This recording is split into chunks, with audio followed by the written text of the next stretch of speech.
Le crédit immobilier se digitalise. Banques et assurances se lancent en effet peu à peu dans la commercialisation de crédits à l'habitat en ligne. Ces crédits se veulent 100% sans papier, avec un parcours client totalement dématérialisé. Le client se voit ainsi proposer des simulations de crédit. Il peut souscrire en ligne, signer numériquement sa demande, télécharger les pièces justificatives. Et il peut joindre le service client via différents canaux. Pour proposer cette offre, les groupes bancaires se réorganisent en interne en cassant les silos historiques entre les différentes fonctions, notamment entre la fonction des systèmes d'information et la fonction commerciale, pour les aligner sur un objectif commun. Par comparaison, les banques en ligne sans aucun réseau d'agences vont parfois très loin en matière d'innovation organisationnelle. ING France, par exemple, a réuni fin 2016 sur un même plateau toutes les personnes travaillant sur le crédit immobilier, c'est-à-dire des informaticiens, des chargés de clientèle, des spécialistes du middle office, ainsi que le responsable du développement de ce marché.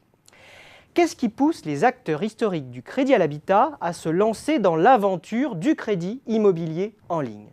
Eh bien, en réalité, les enjeux sont multiformes.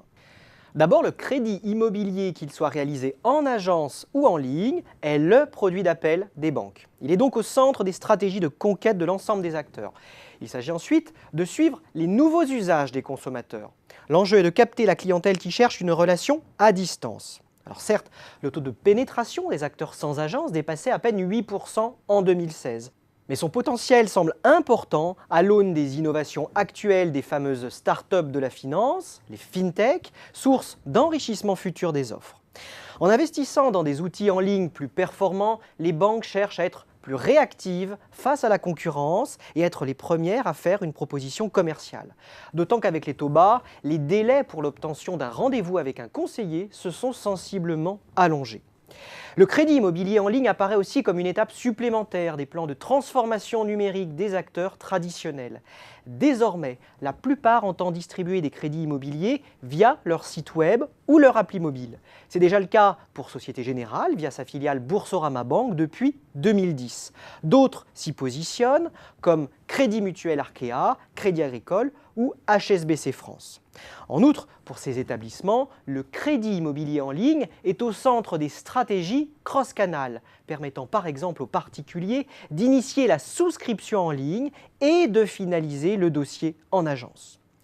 Le crédit 100% sans papier est aussi synonyme d'efficacité opérationnelle pour les banques de réseau. Pour celles engagées dans d'importants plans de maîtrise des dépenses, la réalisation en ligne de certaines étapes des dossiers de crédit représente un moyen de réduire les coûts de distribution et de traitement des dossiers. Le lancement du crédit à l'habitat en ligne pose également les jalons des services bancaires de demain afin de renforcer les barrières à l'entrée face aux approches potentiellement disruptives d'acteurs comme Orange Bank ou de la néobanque N26, pour ne citer qu'eux. Finalement, les initiatives actuelles des banques et des fintech apparaissent comme une ébauche du crédit immobilier de demain. Il sera réellement 100% en ligne, alliant simplicité et efficacité. Il sera aussi ultra personnalisé et commercialisé en temps réel. Et on contractera ce crédit non pas sur les sites ou applis mobiles des banques, mais sur de véritables plateformes numériques regroupant de nombreux services financiers. Demain, vous demanderez votre prêt immobilier non pas à votre banque, mais peut-être à Google, Alibaba, Orange ou Le Bon Coin.